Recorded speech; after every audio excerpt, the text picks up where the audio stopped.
उदयगिरिमुपेतम् भास्करम् पद्महस्तम् सकलभुवननेत्रम् नूत्नरत्नोपमेयम् तिमिरिकरिमृगेन्द्रम् बोधकम् पद्मिनीनाम् सुरवरमभिवन्द्यम् सुन्दरम् विश्वमूर्तिम् ॐ शिखायाम् भास्कराय नमः ललाटे सूर्याय नमः भ्रूमध्ये भानवे नमः कर्णयो दिवाकराय नमः नासिकायाम् भानवे नमः नेत्रायो सवित्रे नमः मुखे भास्कराय नमः ओष्ठयो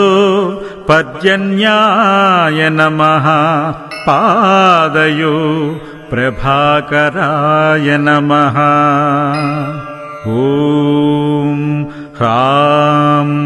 ह्रीं ह्रूं ह्रैं ह्रौं ह्रः ॐ हंसां हंसीं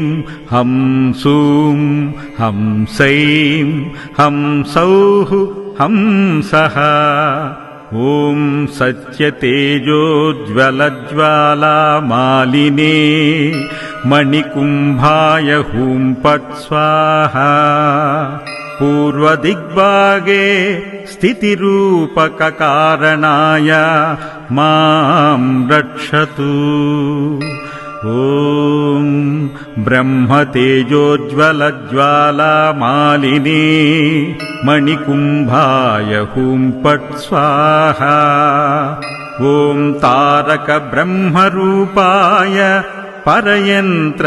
परतन्त्र परमन्त्र सर्वोपद्रवनाशनार्थम् दक्षिणदिग्भागे मां रक्षतु ॐ विष्णुतेजोज्ज्वलज्वालामालिने मणिकुम्भाय हुं पट् स्वाहा